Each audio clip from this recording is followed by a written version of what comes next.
இன்று எனக்கு மிகவும் மகிழ்ச்சியான ஒரு நாள். எங்களுடைய மருத்துவர் ஐயா அவருடைய பிறந்த நாள்.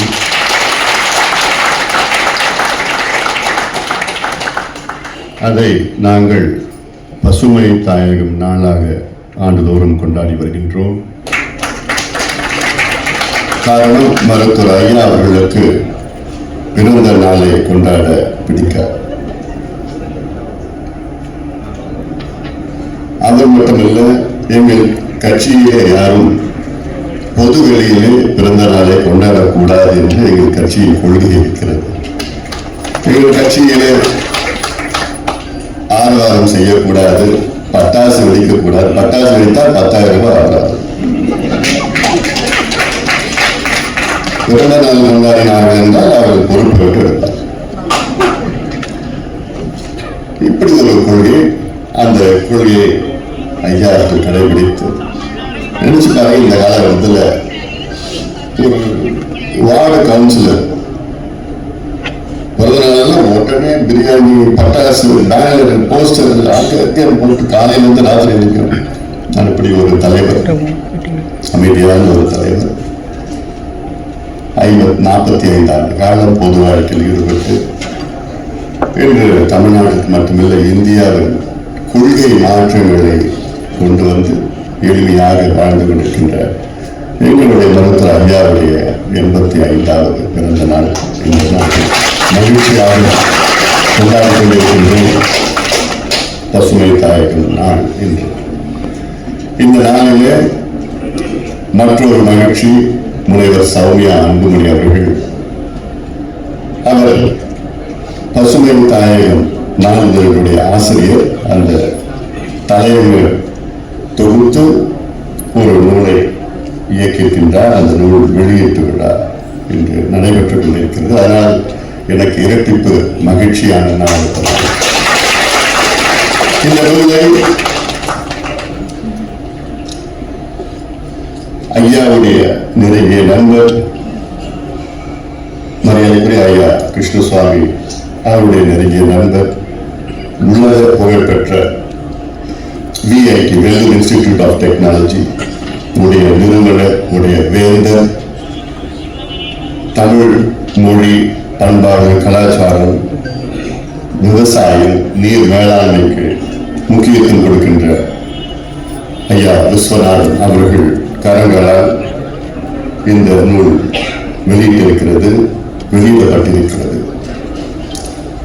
பொதுவாக இன்றைய காலகட்டத்தில் உள்ள மாணவர்கள் எல்லாம் சென்னையிலே படிப்பார்கள், அல்லது கோவையிலே படிப்பார்கள், அல்லது கோயம்புத்தூர், அதாவது பெங்களூரு, ஹைதராபாத், அப்படியெல்லாம் அங்கே படிக்கின்ற காலகட்டத்தில் எல்லோரும் வேலூருக்கு சென்று படிப்பதற்கு காரணம் அங்கே தரமான கல்வியை, தரமான கல்வி, அதாவது VIT படிக்கிறது IIT அந்த அளவுக்கு மோசம் கிடையாது. ஆனால் VIT இல்லை. அந்த தரத்தை கொடுத்து உலகம் முழுவதும் வேலூரில் படிக்கின்றார்கள். எவ்வளவு பெரிய ஒரு சாதனையா நான் பார்க்கிறேன். நேர்மையான முறையிலே தரமான கல்வி கொடுத்தால்தான் உலகம் முழுவதும் அங்கே மாணவ மாணவிகள் தங்குவார்கள், அவர்களுக்கு பாதுகாக்கிறார்கள். அப்படிப்பட்ட கல்வி தந்தை, கல்வி குழு தமிழுக்காக, மண்ணுக்காக, மக்களுக்காக இன்று அவர் சேவை செய்து கொண்டிருக்கின்ற ஐயா பெரியவர் முனைவர் விஸ்வநாதன் அவர்கள் இந்த விழாவில் கலந்து கொள்வதில் எங்களுக்கெல்லாம் மகிழ்ச்சி பெருமையாக இருக்கிறது. அதுபோன்று இந்த நூலை பிகால் நிறுவனத்தின் தலைவர் சிறுதுளி என்ற ஒரு தொண்டு நிறுவனம், அதனுடைய நிறுவனர் அரங்காவலர், கொங்கு மண்டலம் இன்று நமக்கெல்லாம் உலக அளவிலே புகழ்பெற்ற ஒரு மண்டலமாக இருந்து வருகிறது. அதற்கு ஒரு காரணமாகவும் இருந்து இங்கே இந்த நிகழ்ச்சிக்கு வந்து இந்த நூலை பெற்ற மரியாதைக்குரிய திருமதி வனிதா மோகன் அவர்கள் இங்கே இந்த நிகழ்ச்சியில் நிகழ்ச்சியில் கலந்து கொள்வதில் எங்களுக்கெல்லாம் மகிழ்ச்சி பொறுமை. திருமதி லலிதா மோகன் அவர்கள் நான் கடந்த ஆண்டு முதல் முறையாக சந்தித்தேன். நான் சொன்ன நோக்கம் கோவையிலே நொய்யல் ஆறு கொஞ்சம் அமைதி என்றால் பேசுறதுன்னா வெளியில போய் பேசித்தான் அமைதி. நொய்யல் ஆறு வெள்ளையங்கிரி மலையிலிருந்து தொடங்கி கோவை வழியாக வந்து திருப்பூர் வழியாக வந்து பிறகு காவிரியிலே கரூருக்கு முன்பு காவிரியிலே கலக்கிறது ஒரு காலத்தில். ஆனால் இன்று நொய்யல் ஆறு ஒன்றும் கிடையாது. நம்ம கூவம் வந்து இருக்கு, அதே மாதிரிதான் நொய்யல் ஆறு மாறிவிடும். அதை மீட்டெடுக்க வேண்டும், அதை காப்பாற்றணும்னு நாங்கள் போல முடிஞ்சு போச்சு. ஐசியூல இருக்கு, ஒரு டாக்டரா போயிட்டு எப்படியோ பல்ஸ் இருக்குதான்னு செக் பண்ணி அந்த ஆட்டை எப்படியாவது பார்த்து காப்பாற்றணும்னு இதெல்லாம் வச்சு எலக்ட்ரான் இதெல்லாம் வச்சுட்டு பண்றதுக்காகத்தான் திருப்பதி லலிதா மோகனை போன்றவர்களெல்லாம் கோவையிலே சந்தித்து ஒரு நிகழ்ச்சி பசுமை தாயம் சார்பில் நடத்தினோம். அவர்களுக்கு வந்தார்கள். இதன் பிறகு நான் அவருடைய அலுவலகத்துக்கு நான் சென்றேன். அவ்வளவு ஆச்சரியம் எனக்கு, ஆச்சரியம் ஒரு பக்கம், மகிழ்ச்சி ஒரு பக்கம். அவங்க கிட்டத்தட்ட ஒரு 20 ஆண்டு காலமாக அங்க இருக்கின்ற ஏரி குளங்கள் நீர்நிலைகளை மீட்டெடுத்து பாதுகாத்து மீட்டெடுத்து அந்த படங்கள்ல காட்சிகள் வீடியோகள்லாம் பார்த்தா அவங்க அவ்வளவு ஆச்சரியம் இருக்கு. இன்னைக்கு கோவை நகரத்துல இருக்கின்ற அத்துணை ஏரிகளும் அவர்கள் தான் மீட்டெடுத்திருக்கிறார்கள். அது மட்டுமல்ல, சுற்றி இருக்கிற பகுதி இந்த வெள்ளையங்கிரி மலையிலிருந்து அடிவாரத்திலிருந்து அப்துல் கலாம் வரைக்கும் எங்கேயும் போக மாட்டார். அவர் 5 முறை அவர் போயிருக்கிறார் இருந்த காலத்தில். அப்படி மிக சிறந்த முறையிலே நம்முடைய இயற்கையை பாதுகாத்து நீர் மேலாண்மைக்கு முக்கியத்துவம் கொடுத்து ஏரி குளங்களை பாதுகாத்து நம் மரங்களை நட்டு அது பாதுகாக்கிறது நமக்கு தமிழ்நாட்டுக்கு மட்டுமற்ற உலகத்திற்கு மிகப்பெரிய சேவையை செய்து கொண்டிருக்கின்ற திருமதி லலிதா மோகன் அவர்களை அன்போடு வரவேற்கின்றே இந்த நிகழ்ச்சிக்கு ஐயா கிருஷ்ணசுவாமி அவர்களை பற்றி உங்களுக்கு தெரியும். மூத்த ஒரு அரசியல் தலைவர், மிக எளிமையானவர். எனக்கு எந்த கட்சியில போய் கேட்டாலும் அவரா ரொம்ப நல்லவர், யாரும் திட்ட மாட்டார், யாருமே தப்பா பேச மாட்டார், யாரும் திட்ட மாட்டாரு. அவருடைய இயற்கையே பார்த்தலாம் எல்லாருக்கும் தெரியும். அவர் போய் ஒரு குடும்பத்தை பத்தி சொன்னாருன்னா அந்த குடும்பத்தினுடைய அப்பா, அவங்க தாத்தா, அவங்க கொள்ளு தாத்தா, அதுக்கு எல்லாமே அந்த ஹிஸ்டரி ரூட்ஸ் சொல்லுவாங்க. யார் யார் எந்த ஊர்ல இருக்காங்க எப்படி இன்னைக்கு கேட்டா சொல்றாரு. அவர் ஒரு என்சைக்ளோபீடியா கிடையாது. அது ஆச்சரியமா எல்லாம் இருக்கும். நான் காலையில பார்த்தா சாயங்காலம் மாற்றல அந்த முகத்தை. ஆனா அவரு எவ்வளவு பார்த்து அதெல்லாம் வந்து ஒரு கிஃப்ட். அவருக்கு எங்களுடைய நன்றி. நன்றினா பொண்ணை கொடுத்ததுக்கு நன்றி.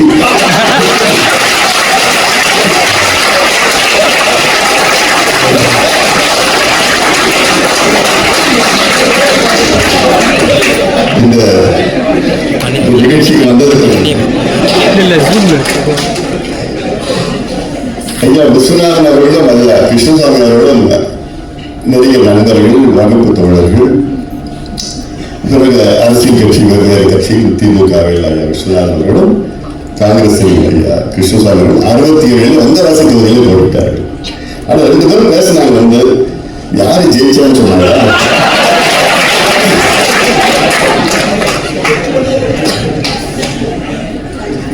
ஐயா விஸ்வநாதன் அவர்கள் வெற்றி பெற்றார் இந்த தேர்தல்.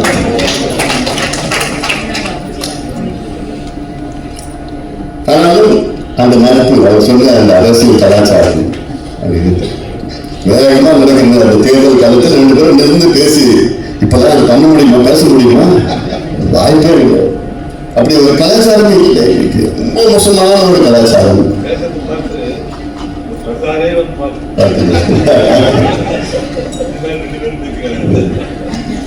இப்ப இருக்கிற கலாச்சாரம்னா 2 பேரும் பேசினாங்கன்னா அவங்க காசு வாங்கிட்டாங்க, எதுவும் பேசலாம். அப்படி ஒரு மோசமான ஒரு கலாச்சாரம் இங்கே அரசியல் சூழல் இருக்கிறது. அவரை சுசாமி ஐயாவை அன்போடு வரவேற்கின்றேன். அடுத்தது பசுமை களஞ்சியம் வச்சுட்டீங்களா? எனக்கு அருள் என்னுடைய அன்பு தம்பி அருள் பசுமை தாயகம் செயலாளர். இவர் இல்லைன்னா பசுமை தாயகம் இல்லை. ஒரே வார்த்தையில சொல்றாங்க. அவர் பார்த்தா எப்படி இருக்கு? அதாவது ஸ்கூல் பையன் மாதிரி ஒன்றும் தெரியாத. ஆனா இந்த புத்தகம் மட்டும் கிடையாது. இந்த புத்தகத்துடைய நிகழ்ச்சிகள் அத்தனையும் நடத்தியவர் Arul. Very very knowledgeable person. என்ன நடக்குது, என்ன நடக்கும், என்ன நடக்க போகுது எல்லாமே ஐயாவுக்கு ஆலோசகர், எங்களுக்கெல்லாம் ஆலோசகர். ஐயா பசுமை தாயகத்தோடு 1995 தொடங்கினார். நினைச்சு பாருங்க, 95 95 கிட்டத்தட்ட 30 ஆண்டுகளுக்கு முன்பு. அப்பத்திலிருந்து ஐயா கூட பசுமை தாயகத்திற்கு ஆலோசனைகள் வழங்கி இன்னைக்கு பசுமை தாயகம் ஐநா மன்றத்தில் ஒரு அங்கமாக இருக்கிறது. இட் இஸ் அஃபிலியேட்டட் ஈகோசாக் ஆஃப் யுனைடெட் நேஷன்ஸ். முக்கிய ஒரு காரணம் அருள் வழிநடத்துதல். அதே போன்று இன்னைக்கு பசுமை தாயகம் இன்னைக்கு யுனைடெட் நேஷன்ஸ் ஹியூமன் ரைட்ஸ் கவுன்சிலில் அங்கே போய் ஒரு அப்சர்வர் ஸ்டேட்டஸ், அப்புறம் observer UNFCCC United nation framework convention on climate change. இதெல்லாம் பசுமை தாயகம் இன்னைக்கு இருக்கிறதுனா இதெல்லாம் முக்கியமான ஒரு காரணம் அருள் என்று சொல்லலாம். அப்படி இந்த நிகழ்ச்சி மேடையில் இருக்கின்ற அருள். இன்னொரு தம்பி ராதா.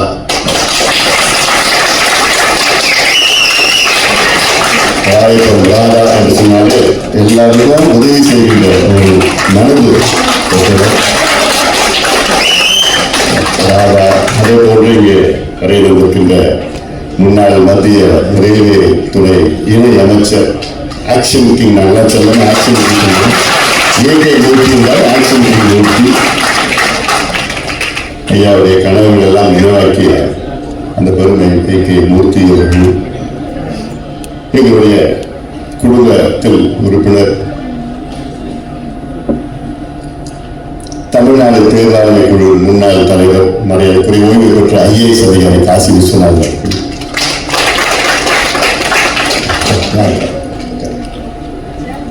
அவர்கள்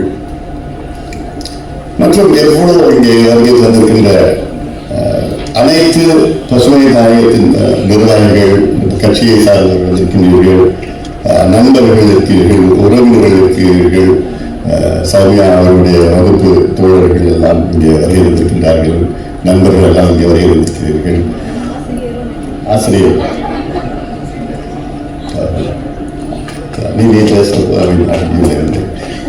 அனைவருக்கும் இங்கே வரையிருக்கின்ற மாணவிகள், இங்கே வரையிருக்கின்ற நம்முடைய மிக காலையில் மிக தெளிவாக அழகாக நம்ம சொன்ன நம்முடைய முனைவர் சுல்தான் இஸ்மாயில் அவர்கள், அவர்கள் அவர்கள் மற்றும் இங்கே இந்த நிகழ்ச்சிக்கு வரையிருக்கின்ற செந்தூர் பாரி அவர்கள், ஜென்னி மரியதாஸ் அவர்கள், வரதராஜன் அவர்கள், ஓசை காளிதாசன் அவர்கள் மற்றும் இங்கே இருக்கின்ற பெரியவர்கள், தாய்மார்கள், ஊடக நண்பர்கள் உள்ளிட்டவர்கள் அனைவருக்கும் நான் புண்ணிய ராமதாசன் பணிவான வணக்கங்கள். நான் இங்கே டெக்னிக்கலாக நான் பேச போகிறது. டெக்னிக்கலாக பேசுனா எனக்கு ஒரு 3 மணி நேரம் ஆகும். நீங்கள் கேட்குற நிலையில இல்லை, டெக்னிக்கலாக அங்கே எக்ஸ்பர்ட்ஸ் இருக்கிறாங்க. ஏன்னா இந்த புத்தகம், இந்த புத்தகத்தை சமீபத்தில் தான் நான் பார்த்தேன், பிரிண்ட் பண்ணி அதோட பார்த்தேன். எனக்கு ஒரு ஆச்சரியம், இல்லைன்னா இவ்வளோ நிகழ்ச்சி நம்ம பண்ணியிருக்கிறோமா, இவ்வளோ செஞ்சிருக்கிறோமா, எப்படிதான் நம்ம செஞ்சோம், இன்னைக்கு பண்ண முடியாது. அதெல்லாம் அப்பத்துல இருந்து 95, 96, 97, 2000, 2001 திடீர்னு பார்த்தா நீர் மேலாண்மை மாநாடு, அர்ஜுன் சரண் சேத்தின்னு ஒரு மத்திய நீர்வளத்துறை அமைச்சர் வச்சு ஒரு நிகழ்ச்சி, ஒரு மாநாடு நடத்துறோம். அப்புறம் பார்த்தா ஒரு அட்வொகேட் வச்சுக்கிட்டு, சுப்ரீம் கோர்ட் அட்வொகேட் வச்சுக்கிட்டு இன்னொரு நிகழ்ச்சி, இதெல்லாம் தொடர்ந்து என்னென்ன நடத்தி வச்சிருக்கணும். இது எனக்கு ரொம்ப சந்தோஷம், மிக ஒரு பெரிய ஒரு ஆச்சரியம். ஆனா திருப்பி திருப்பி எது சொன்னாலும் எப்படி சொன்னாலும் it comes back to one person, எங்களுடைய மருத்துவ ஐயா தான். திருப்பி என்ன பண்ணாலும் ஒரு மனிதர், மருத்துவ ஐயா என்ற ஒரு மனிதர் எங்களை வழி நடத்தி, எங்களை ஊக்குவித்து, எங்களுக்கு சொல்லி இதெல்லாம் செய்யணும் எங்களுக்கெல்லாம் தெரியாது. இந்த வாய்ப்புகளாக கொடுத்து இப்ப சௌமியா அன்புமணிக்கு ஒரு வாய்ப்பு கொடுத்து இந்த பசுமை தாயகம் ஆசிரியராக இருக்கிறது ஒரு வாய்ப்பு 2002 கொடுத்தார் ஐயா. 2004 பசுமை தாயகம் தலைவராக அதனால எங்களால் அதெல்லாம் செய்ய முடியுது. குடும்பம்னு அது மேல கொடுத்து அதை நல்லபடியாக பயன்படுத்தணும்.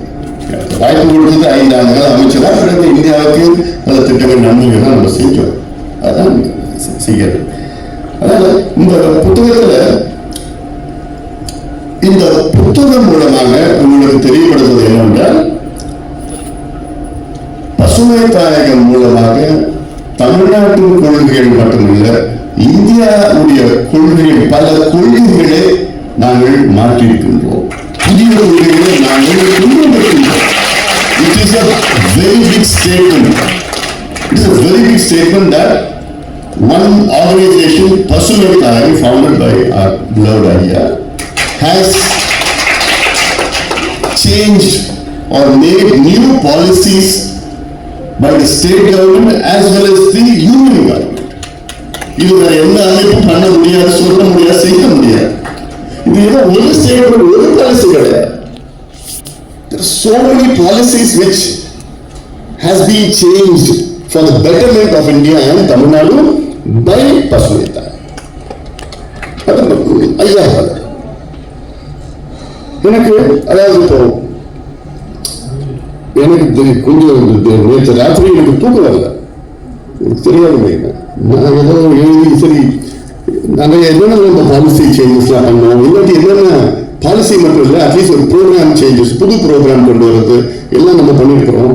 அதெல்லாம் பார்த்தா இப்போ ஒரு முக்கியமானது வந்து நான் பசுமை தாயகம் தலைவராக இருந்தேன். அப்போ நான் வந்து தெருவில் போய் போராடினேன். எதுக்கு? புகையிலை எதிர்ப்பு சிகரெட்டு பீடி புகையிலை பொருட்கள் எதிர்த்து நான் தான் போராடினேன். மெரினா பீச்சில் வந்து 15 அடி சிகரெட் பெரிய சிகரெட்டுக்கு ஒரு கத்திரிக்காய் வச்சு வெட்டுறேன். இது வந்து நடந்தது ஒரு 22 வருஷம் இருக்குமா? 2002 22 வருஷம் ஆயிடுச்சு. அப்போ வெட்டுறோம். அப்போ மற்றவங்களுக்கு என்னன்னு தெரியும். மற்ற அரசியல் கட்சிக்கு அண்ணன் கம்ப்ளைண்ட் போட்டு இது விழிப்புணர்வு உங்களுக்கு தெரியல என்ன வெட்டி அது ஒரு போராட்டம் பண்ணி அப்புறம் கேஸ்லாம் போட்டாங்க. அப்படி இல்லை. அடுத்தது மவுண்டூரில் ஒரு பேனர், ஒரு சினிமா பேனர் ஒன்று, ஒரு ஹீரோ அவர் வந்து சிகரெட் பிடிக்கிற மாதிரி ஒரு பெரிய பேனர் மவுண்டூரில் அப்படியே தொங்குது. அதுக்கெல்லாம் பார்த்துட்டு தான் போகிறோம். என்னடா அப்புறம் அவங்க எல்லாம் பிளான் பண்ணாங்க. ராத்திரியே போயிட்டு அந்த பேனர்ல எங்க பேனர் போட்டோம் பசுமை தாயகம், அந்த சிகரெட் பிடிக்கிற காட்சி மட்டும் பசுமை தாயகம் பேனர் வந்து அதை தொங்க விட்டோம் ராத்திரி. அது மேல எவ்வளவு பெரிய பேனர் ஏறி இருக்கு. Stop smoking. இது எப்போ 2003 இதெல்லாம் நாங்கள் வந்து அப்போ பண்ணோம். ஆனா 2004 எனக்கு ஒரு அமைச்சர் ஆகிறது ஒரு வாய்ப்பு ஐயா கொடுத்தார். அப்போ என்ன தெருவில் நின்று போராடின நான் கையெழுத்து போற நிலைமைக்கு ஒரு பொறுப்பு எனக்கு வந்து அப்போ வந்த பொறுப்பு வந்த உடனே கையெழுத்து போட்டு அந்த அதிகாரத்தை பயன்படுத்தி கையெழுத்து போட்டு no smoking in public places, COTPA act, enforcement of COTPA act, no selling of tobacco products within 100 yards, meters, 100 yards of educational institutions or temples or religious places. அது பிக்டரல் தான். ஏதாவது ஒரு புகையிலை பொருட்கள் எச்சரிக்கை விளம்பரங்கள் இதெல்லாம் அப்போ கொண்டு வந்தோம். இதற்கு எவ்வளவு எதிர்ப்புகள் வந்ததுன்னு சாதாரணமாக வார்த்தையில் சொல்ல முடியாது. டொபாக்கோ லாபி வந்து இந்தியா உலகத்தில் பெரிய ஒரு மாஃபியா, பெரிய லாபி, பெரிய மாஃபியா. அதை அன்னைக்கு தன்மன் பண்ணியே நிறுத்தினேன். எனக்கு சப்போர்ட்லாம் அங்கே டெல்லியில் இல்லை. ஒரு சப்போர்ட் என்னுடைய பிரைம் மினிஸ்டர் அப்போ மன்மோகன் சிங் சப்போர்ட் பண்ணார், மற்ற யாருமே சப்போர்ட் பண்ணல. ஆனாலும் ஒன்று கமிஷன் நாங்கள் பேசணும், பேசிட்டு ஏன்னா பசுமை தாயகம் மூலமா எவ்வளவு சேஞ்சஸ் மக்களுக்கு வந்திருக்குன்னு. ஏன்னா இது வந்து நிறைய பேர் தெரியாது, மீடியாவில் கூட சும்மா போடுவாங்க அப்படின்னா. அப்போ இந்த டொபாக்கோ லாபி எதிர்த்து அவ்வளோ போராடி துபாக்கோவை ஒண்ணு அவன் சொல்றதெல்லாம் போய் பண்ணிட்டா பிரச்சனை இல்லை, அவன் எதிர்த்தா அவ்வளவுதான், கடுமையா எதிர்ப்பான். அவன் எவ்வளவு லஞ்சம் கொடுத்து தயாரா இருந்தான், 100-200 கோடி ஆயிரக்கணக்கான கோடி கொடுத்து தயாரா இருந்தான். இந்த சட்டம் கொண்டு வரக்கூடாது, இதெல்லாம் கொண்டு வரக்கூடாது, பிக்டர்கள் மணி கொண்டு வரக்கூடாது, எதுவும் பண்ணக்கூடாது. குட்கா லாபி, அதுக்கான இன்னொரு லாபி, அவங்க எவ்வளவு கோடி அவங்க கொடுத்து தயாரா இருந்தான். அன்னைக்கெல்லாம் நம்முடைய இளைஞர்களுடைய உடல்நிலை அதுதான் முக்கியம் அப்படின்னு ஒரு கட்டுப்பாடோட மருத்துவர் ஐயா அவர் வழி நடத்ததுக்கோட இதெல்லாம் இந்த சட்டத்தை தைரியமா இன்னைக்கு இந்தியாவுக்கு கொண்டு வந்தது. எனக்கு அதுக்கு முக்கிய காரணம் பசுமை தாயகம். எங்க போனாலும் உலகத்தில் எங்க போனாலும் கைப்பிடிச்சு சார் தேங்க்யூ சார், அந்த பேன் ஸ்மோக்கிங் பேன் இல்லாட்டி நாங்கள் ட்ரெயின்லயோ பஸ்லயோ லாரியிலையோ ஹோட்டலுக்கு போனா தியேட்டர்ல போனா எங்க போனாலும் புகை ஃபுல்லா முன்னாடி ஸ்மோக்கிங் இருக்கு, இப்போ நல்லா கிளீனா இருக்கு. இல்ல உங்களால நான் ஸ்மோக்கிங் குறைச்சிட்டேன், இல்லாட்டி ஸ்மோக்கிங் விட்டுட்டேன் அப்படின்னு கையை பிடிச்சு போகும்போது பார்லிமெண்ட்ல நான் முதல் நாள் பார்லிமெண்ட் போறேன், மந்திரியா போறேன், சென்ட்ரல் ஹாலில் பார்த்தா புகை மண்டலமா இருக்கு. சென்ட்ரல் ஹாலில் எல்லா எம்பிஸ், ராஜ்யசபா லோக்சபா எம்பிஸ் நடுவில் கூடுவது சென்ட்ரல் ஹால். அங்க காஃபி எல்லாம் குடிச்சிட்டு இருப்பாங்க, சென்ட்ரல் ஹாலில் பேசிட்டு இருப்பாங்க. அங்க பார்த்தா வெறும் புகை மண்டலமா இருக்கு. அதுல ஒருத்தர் பார்த்தா காதல ஒரு வைரத்தோடு வச்சுக்கிட்டு முடியெல்லாம் வச்சுக்கிட்டு இவ்வளவு பெரிய சிகரெட் பிடிச்சிட்டு இருந்தார், குந்தாடி வச்சுக்கிட்டு. இப்ப லண்டன்ல இருக்கிறாரு விஜய் மல்லையா. எனக்கு ஒரு ஆச்சரியம், உண்மையானது நம்ம சட்டம் நம்ம கொண்டு வரோம், இவங்க இப்படிலாம் பிடிச்சிட்டு இருக்கிறாங்க பார்த்து உடனே அப்புறம் அடுத்த சொன்ன சாரிகிட்ட போய் சொன்னேன், we are the custodians of law, we have to set an example for others, so please ban smoking in the central hall அப்படி சொன்னா அடுத்த நாள்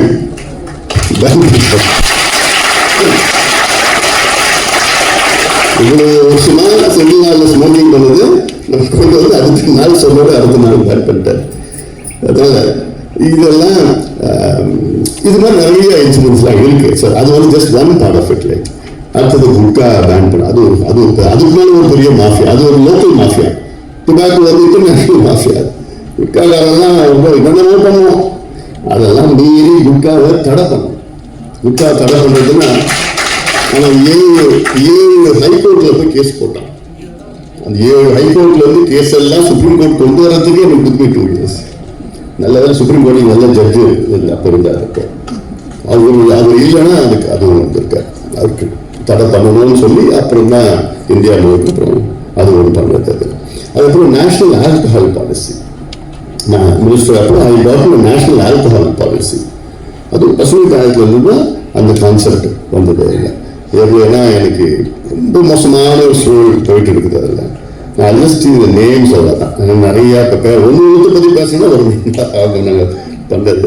அதுல நம்மளுடைய சுல்தான் இஸ்மாயில் அவர்கள் வழிகாட்டுதல் படி நம்ம ஒரு பூஜ்ய குப்பை ஜீரோ கார்பேஜ் கேம்பெயின் பல கேம்பெயின்லாம் நாங்கள் பண்ணியிருக்கோம். சென்னையில் பண்ணுவோம், தொடர்ந்து பண்ணிட்டு இருக்கிறோம்.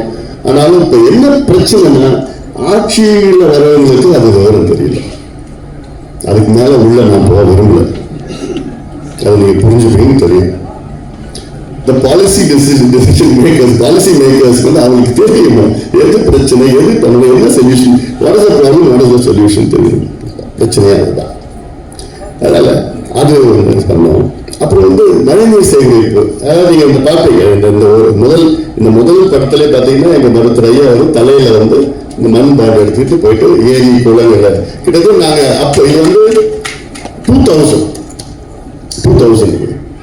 அப்பவே நாங்க இது மே ஜூன்ல தான் நாங்க பண்ணுவோம். ஏன்னா அப்பதான் தண்ணி இருக்காது ஏரியில. நினைச்சு மே ஜூன் வெயில் இல்லை, போய் பாண்டை எடுத்துக்கிட்டு ஒரு 300-400 பேர் உட்காந்துக்கிட்டு அது பண்ணிட்டு இருப்போம். சீக்கிரம் 300-400 பேர் வச்சுக்கிட்டு பண்ணிட்டு இருப்போம். வெயில் அவ்வளவு வெயில் இருக்கும் அதுல. அப்போ இது என்ன எடுத்துக்காட்டு. அதுக்கு பிறகு மழைநீர் சேகரிப்புன்னு தொட்டு அப்போ ஜெயலலிதா அம்மையார் முதலமைச்சரா அதுக்கு பிறகு 2001 வந்தாங்க. அவங்க கிட்டையும் பல முறை வலியுறுத்தி அப்புறம் எல்லாம் சொல்லிக்கிட்டு அப்புறம் அங்கங்க நாங்கள் பண்ண ஆரம்பிச்ச உடனே அப்புறம் அந்த அம்மாவும் ஒரு பாலிசி டெசிஷன் கொண்டு வந்தாங்க. ரெயின் வாட்டர் ஹார்வெஸ்டிங் கம்பல்சரி கொண்டு அது பசுமை தாயகம் மூலம் நாங்கள் யூஸ் கிருஷ்ணசாமி அவர் சொன்ன பள்ளிக்கரணை சதுப்பு நிலம், பள்ளிக்கரணை மார்ஷ் லேண்ட். அதாவது சென்னையில் இன்னைக்கு மழைனா ஆக்சுவலா மழை வந்து நமக்கு பெரிய வரம். Rain is a boon for us. ஆனால் இவங்க ஆட்சி பண்ணாங்களே 10-15 வருஷமா, அவங்க வந்து நமக்கு வந்து ஒரு சாபமாகிட்டாங்க மழையை. It is become pain. இவங்களால தான் அந்த மழை எவ்வளோ பெரிய வரம், அது பாதுகாக்கணும், அது எல்லாம் எவ்வளோ இருக்கு. சதுப்பு நிலம், பள்ளிக்கரை சதுப்பு நிலம், இந்த ரெண்டு கட்சியும் ஆட்சிக்கு வரதுக்கு முன்பு 1967 அதற்கு முன்பு பள்ளிக்கரை சதுப்பு நிலம் 12,500 ஏக்கர்ஸ் இருக்கு, 5,500 ஹெக்டேர்ஸ். இன்னைக்கு வெறும் 500 ஹெக்டேர்ஸ் தான் இருக்கு. 5,000 ஹெக்டேர்ஸ் இல்லை இன்னைக்கு. எவ்வளோ மழை பெய்தாலும் அது குள்ளும் இடம், சதுப்பு நிலம், மார்ஷ் லேண்ட். அது ஃப்ளோரா ஃபானாலாம் அதெல்லாம் நினைச்சே பார்க்க முடியாது. ஃப்ளமிங்கோஸ்ல இருந்து பெலிகான்ஸ்ல இருந்து எவ்ரிதிங் வில் பி தேர். அது ஆனால் இன்னைக்கு சுத்தமாக போயிடுச்சு. கொஞ்சம் ஒன்று இருக்குதாங்க. அது 2002 ஒரு சைக்கிள் பேரணி பண்ணோம். நான் 22 கிலோமீட்டர் சைக்கிள் பேரணி 5000 இளைஞர்கள் வச்சு பண்ணி கவர்மெண்ட்ல பார்த்து ப்ரெஷர் பண்ணி கேஸ் போட்டு சுப்ரீம் கோர்ட்ல கேஸ் போட்டு அப்புறம் ஒரு ப்ரொடெக்ஷன் ஜட்ஜுக்கு இது ப்ரொடெக்ட் சொல்லி அதை மீறியும் ப்ரொடெக்ட் பண்ண முடியல சரியான முறையில். அது ஒரு தத்துவம். அது ஒரு பசுமை தாய் மூலமா we did initiation so that to protect Pallikaranai. நம்ம வேலூர் பற்றி சொல்லிட்டு இருந்தார் கிருஷ்ணசாமி ஐயாவுக்கு. தோல் பதக்கம் தொழிற்சாலைகள், லெதர் டேண்டரிங், அது வந்து பிளாக் டிஸ்ட்ரிக்ட் ஆஃப் இந்தியான்னு வந்து பேர் அமைச்சு அந்த டிஸ்ட்ரிக்ட். ஏன்னா குரோன்ல வந்து பார்த்தீங்கன்னா எல்லாத்தையும் நாசம் பண்ணி பாலை அதெல்லாம் வருது. பால் போன்ற ஆறு ஒரு காலத்தில். இன்னைக்கு பாலும் இல்லை, ஆறும் இல்லை, தண்ணியும் இல்லை, மணலும் இல்லை, எதுவும் கிடையாது. காலையில் இருக்குது, அது கழுவி ஓடிட்டு இருக்கு, சாக்கடை இருக்கு. ஏதோ கொஞ்சம் சவுத் வெஸ்ட் மான்சூன் டைம்ல அங்கே கர்நாடகாவில் மழை பெய்ஞ்சோம்னா கொஞ்சம் தண்ணியெல்லாம் வந்து எதிரெல்லாம் கூட்டெல்லாம் அடிச்சுட்டு போகும். அதை தாராளமாக நடந்துட்டு இருக்கு. அதற்கு எங்க மருத்துவர் ஐயா அவர்கள் சைக்கிள் பேரணியில் 3 நாள் சைக்கிள் பேரணி, அதுவும் 90 எந்த வருஷம் 96 வாணியம்பாடியிலிருந்து ராஜா வரைக்கும் 3 நாள் சைக்கிள்ல எங்க ஐயா போனார். 96 நம்ம அது என்னன்னு தெரியாது. 3 நாள் சைக்கிள்ல போய் கேப்ஷன் பாலாட்டை காப்போம், பாலாட்டை காப்போம். அது ஒரு விழிப்புணர்வு. அப்புறம் தான் தொடர்ந்து அப்புறம் நான் ஒரு நாள் போனேன், வாலாஜால இருந்து வேலூர் வரைக்கும் போனேன். அது ஒரு நாள் போயிட்டு கலெக்டர்கிட்ட போய் எடுத்து இந்த கழிவுலாம் எடுத்து கொடுத்தேன். இவ்வளோ பொல்யூஷன் வருதுன்னு சொல்லிட்டு அந்த கலெக்டர் அதை குப்பையில் போட்டார்.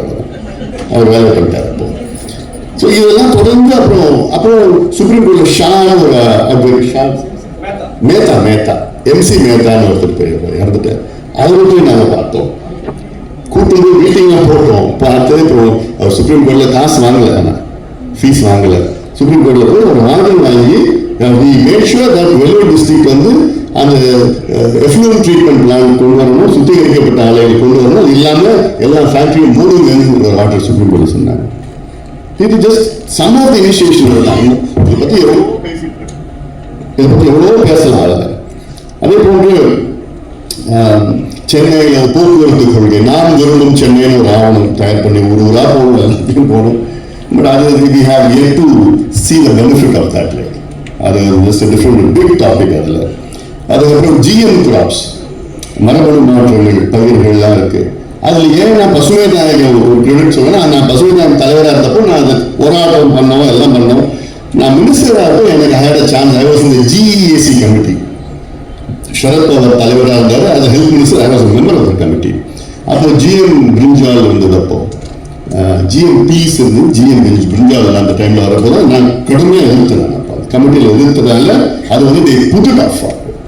நான் மந்திரியா இருக்க வரைக்கும் அதுக்கப்புறம் திருப்பி விட்டு அந்த இண்டஸ்ட்ரி எல்லாம் பவர்ஃபுல் பீப்புள் அரௌண்ட் அது சம்திங் லைக் தட். அது மாதிரி இருந்தது. அதில் அப்புறம் இயற்கை விவசாயத்துக்காக பசுமை தாயகம் எவ்வளோ விழிப்புணர்வு பிரச்சாரங்கள்லாம் போட்டு இப்போ கவர்மெண்ட் வந்து ஒரு பாலிசியா அது வந்து நாங்கள் முழுசாக கிளைம் பண்ண முடியாது. But we are part of that which who initiated those policies. அதே போன்று நொய்யலாறு, இப்போ நான் அந்த வனிதா மோகன் அவருக்கும் நொய்யலாறு வந்து அதை எப்படியாவது காப்பாற்றணும், கூவ மாதிரி ஆயிடுன்னு சொல்லிட்டு அது ஒரு கேம்பெயின் ஆரம்பிச்சிருக்கிறோம். நிச்சயமா அது ஒரு போக இன்னும் கொஞ்சம் ஒரு இன்னும் கொஞ்சம் வேகம் எடுக்கும். அது பாலாற்றை காப்போம், காவிரி ஆற்றை காப்போம், வைகை ஆற்றை காப்போம், தாமிரபரணி ஆற்றை காப்போம்லாம் நான் 2 நாள் பிரச்சாரம். காவிரி ஆற்றுக்கு 3 நாள், பில்லிகுண்டில இருந்து பூம்புகார் வரைக்கும் 3 நாள் நான் பிரச்சாரம் பண்ணி ஒரு ஊரா போய் துண்டு பிரசெல்லாம் கொடுத்து அந்த நேரத்தில் அது பண்ணது. அப்புறம் கல்வி கொள்கைகள், பல கொள்கைகள் வந்து பசுமை தாய் இனிஷியேஷன் நாங்கள் பண்ணியிருக்கிறோம். நாங்கள் பல கல்வி மாநாடுகள் நடத்தியிருக்கிறோம். அப்போ வந்து பெரிய பெரிய 3 நாள் மாநாடு நடக்கணும். அந்த டைமில் எல்லாம் பெரிய வைஸ் சான்சலர்ஸ் எல்லாம் கூப்பிட்டு வந்து அது நாங்கள் பண்ணோம். அதே போல் கடலூர் சிப்காட் எனக்கு இந்த ஞாபகம் இருக்கு. நான் பசுமை தாயின் தலைவராகி நான் கலந்து முதல் போராட்டம் கடலூர் சிப்காட்டில் போயிட்டு ஒரு போராட்டம் பண்ணேன். ஏன்னா கெமிக்கல் சிப்காட் கடலூர்ல இருக்கிறது. கடலூர் சிப்காட் இன்னைக்கு அந்த சிப்காட் சுற்றி உள்ள பகுதியில் தாய்ப்பாலில் டயாக்சின் இருக்கு. அன்னைக்கு வந்து தேங்காவில் இருந்தது, இளநீர்ல டயாக்சின் இருந்தது. அப்போ இப்ப பார்த்தா அடுத்தது தாய்ப்பாலில் இருக்கு. ஆனாலும் அதை திருப்பி கொண்டு வந்து கேஸ் தான் நாங்கள் போட்டு பண்ணதுக்கு அப்புறம் தான் ஓரளவுக்கு ரெஸ்ட்ரிக்ஷன்ஸ் இருந்தது. இந்த கடலூர் இந்த பக்கம் போனாலும் பயங்கர நாத்து அடிக்கும். இப்ப அந்த நாத்து அடிக்கிறது இல்லை, அதை கட்டுப்படுத்திட்டாங்க. ஆனாலும் ரொம்ப மோசமான ஒரு சூழல் இருக்கு. So these are all black spots, hot spots. பசுமை தாயத்தினால கட்டுப்படுத்தி பண்ணியிருக்காங்க. கும்படி பூண்டி இன்னும் அதோட மோசமா இருக்கு, அதையும் அவ்வளோ பண்ணியிருக்கிறோம். அப்புறம் செக் டேம் கட்டணும், எவ்வளோ இனிஷியேஷன் பசுமை தாயங்களை நான் கட்சி மூலமா போராட்டம் பண்ணி பாலாத்துல 221 கிலோமீட்டர் பாலாறு தமிழ்நாட்டில் மட்டும் வருது. நாங்கள் ஆரம்பிக்கிறது வெள்ளக்கார காலத்தில் வந்து வாலாஜால ஒரு செக் டேம் கட்டினாங்க. நாங்கள் இப்போ போராட்டம் பண்ணி இப்போ 4 கட்டியிருக்கிறாங்க. இது வந்து ஒரு அந்த செக் டேம் 4 செக் டேம் என்னன்னா, ஒரு செக் டேம்ல 10 கிலோமீட்டர் தண்ணி நிற்குது. செக் டேம் 10 கிலோமீட்டர் தண்ணி நிற்கிறதால 20 ஸ்கொயர் கிலோமீட்டர்ஸ்ல கிணத்துல எல்லாமே தண்ணி அப்படியே அள்ளலாம். விவசாயிகள் அவ்வளவு மகிழ்ச்சியா இருக்காங்க. These are things where priority should be given by the government, but unfortunately பசுமை தாயங்களில் எங்களுக்கு ரொம்ப பிடிச்சதுன்னா மரம் நடுறது. நாங்கள் வந்து சொல்றோம் 30 லட்சம் மரம் சொல்றோம், நிச்சயமா 50 லட்சம் தான் நட்டுருப்போம். ஏன்னா வருஷம் எப்போ பார்த்தாலும் மரம் எவ்ரி டைம் இனிஷியேஷன் பண்ணி நான் கிட்டத்தட்ட ஒரு 800 ஸ்கூல்ஸ்ல நான் பசுமை தாய் தலைவராக ஒரு தமிழ்நாட்டில் வள்ளியூர்ல வள்ளியூர்ல கூட நான் போய் மரம் நட்டுருக்கேன். திருநெல்வேலியில் நட்டிருக்கிறேன், கோயம்புத்தூர் நட்டிருக்கேன். எல்லா ஸ்கூல்ஸ்லும் அந்த டைம்ல நான் அவ்வளோ மரம் நட்டிருக்கிறோம். அதே போன்று